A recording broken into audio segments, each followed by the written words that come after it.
यह डिक्टेशन आपको achievers classes की तरफ से दी जा रही है।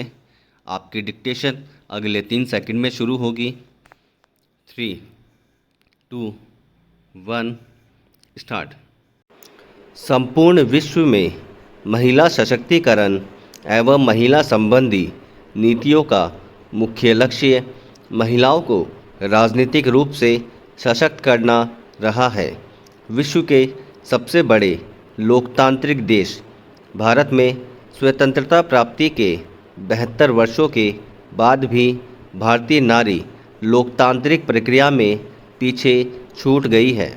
भारतीय संविधान द्वारा स्त्री पुरुष को समान दर्जा दिए जाने के बाद भी देश की महत्वपूर्ण राजनीतिक संस्थाओं में स्त्री की भागीदारी 20% से भी कम है।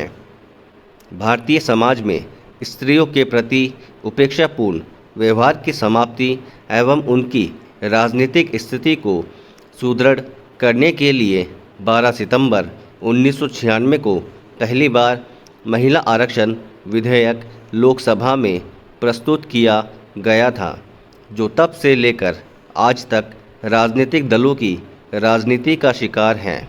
मार्च 2010 में राज्यसभा में यह विधेयक पारित हो जाने के बाद महिलाओं को 33% आरक्षण देने की नीति पर काफ़ी विवाद हो गया। वर्ष 2017 तक इस विधेयक पर पूर्णतः सहमति नहीं बन पाई। परिणाम यह हुआ कि लोकसभा ने इसे भारी मतभेद के कारण अभी तक पारित नहीं किया है।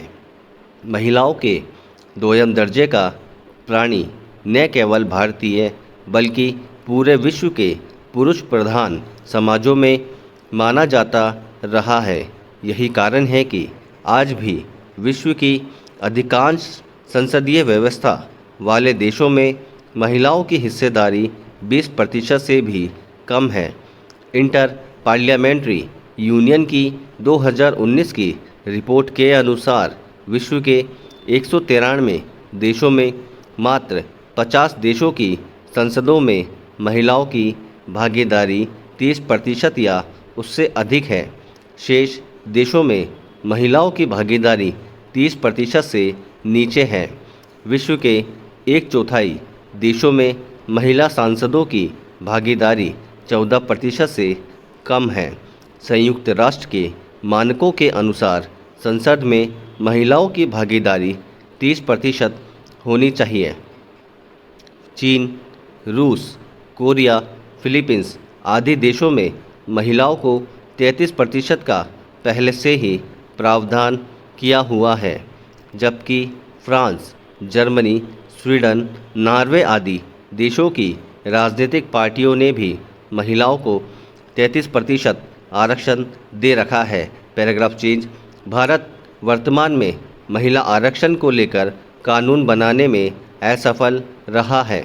इसके बावजूद 17वीं लोकसभा में महिला सांसदों की संख्या 62 से बढ़कर 78 हो गई है, जो कुछ सांसदों का 14.3% है। अतः भारत को इसे और बढ़ाने की आवश्यकता है, क्योंकि भारत की भागीदारी अपने पड़ोसी देश चीन, पाकिस्तान व बांग्लादेश से कम है। भारत में जहां एक ओर स्त्रियां आर्थिक रूप से पुरुष के अधीन रही है, वहीं दूसरी ओर सार्वजनिक जीवन में भी उनकी स्थिति अत्यधिक असंतोषजनक रही है। इस असंतोषजनक स्थिति को समाप्त करने के लिए आवश्यक है कि उनकी राजनीतिक स्थिति को सुदृढ़ किया जाए।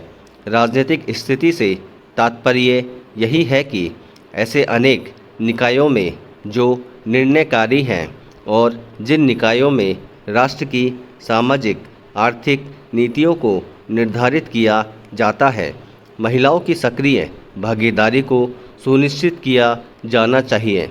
बिना आरक्षण महिलाओं की राजनीतिक स्थिति को सुदृढ़ कर पाना अत्यधिक कठिन है, क्योंकि अधिकांश राजनीतिक दल पुरुष प्रधान मानसिकता वाले हैं, जो चुनावों में सामान्यतया महिलाओं को अपना उम्मीदवार नहीं बनाते।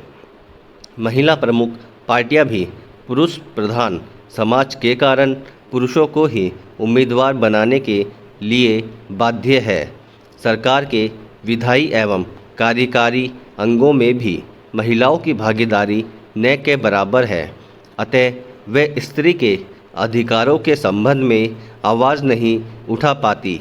इसलिए यह आवश्यक है कि विधायी संस्थाओं में महिलाओं के प्रतिनिधित्व हेतु एक सुनिश्चित प्रतिशत स्थान आरक्षित किया जाए। महिला आरक्षण विधेयक के अनुसार संसद में 33.3% सीटें महिला उम्मीदवारों के लिए आरक्षित होंगी। चुनाव के लिए लॉटरी के द्वारा 1/3 सीटें महिलाओं के लिए आरक्षित की जाएंगी।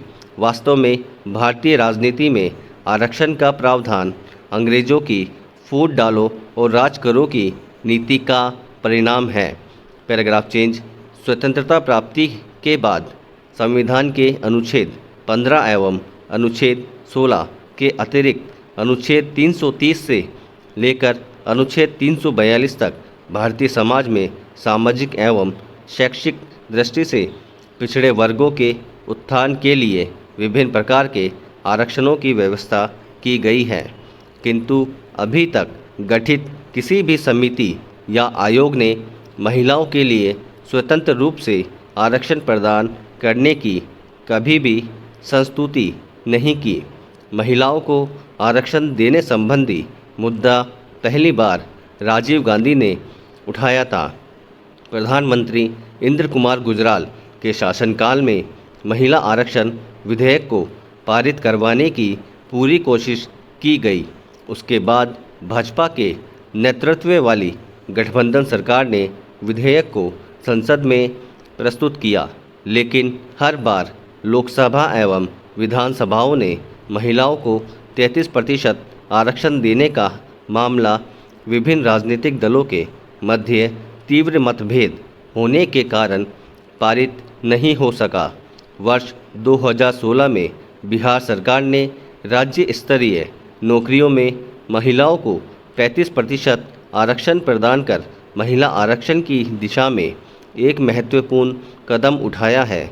इससे पूर्व बिहार सरकार पंचायत चुनावों में महिलाओं को 50% आरक्षण प्रदान कर चुकी है। इसके अतिरिक्त भारत के अन्य राज्यों में भी यह प्रावधान किया गया है, जो महिला आरक्षण की दिशा में महत्वपूर्ण उपलब्धि है। Paragraph change. महिला आरक्षण के संदर्भ में सबसे महत्वपूर्ण प्रश्न यह है कि उन्हें पर्याप्त आरक्षण क्यों मिलना चाहिए। समाज का सुधारवादी या प्रगतिशील वर्ग मानता है कि आरक्षण के माध्यम से पर्याप्त प्रतिनिधित्व प्राप्त होने से समाज का पर्याप्त विकास संभव है, जबकि समाज के रूढ़िवादी वर्ग का मानना है कि विभिन्न क्षेत्रों में महिलाओं के घर से बाहर निकलने पर उसका बुरा प्रभाव पारिवारिक प्रणाली पर पड़ेगा, जिससे समाज के विकास की नींव कमज़ोर हो जाएंगी। इस प्रकार सभ्यता के आरंभ से ही मानव समाज के विकास में आधी आबादी की अत्यंत महत्वपूर्ण भूमिका रही है और हमेशा रहेगी। ऐसी स्थिति में किसी भी समाज का पूर्ण विकास समाज के आधे सदस्यों को अलग थलग करके नहीं किया जा सकता। अतः समय की मांग है कि समाज के चहुमुखी एवं समग्र विकास के लिए आधी आबादी को सहयोगी बनाया जाए और उसकी सहभागिता के लिए यदि आरक्षण आवश्यक हो तो इस प्रणाली को भी क्रियान्वित किया जाए। दोस्तों, अगर आपको इस डिक्टेशन की कंप्लीट आउटलाइन चाहिए तो आप उसे हमारे टेलीग्राम ग्रुप से प्राप्त कर सकते हैं। भविष्य में और ज़्यादा डिक्टेशन पाने के लिए हमारे चैनल को सब्सक्राइब करें और बेल आइकन पर क्लिक करना ना भूलें। धन्यवाद।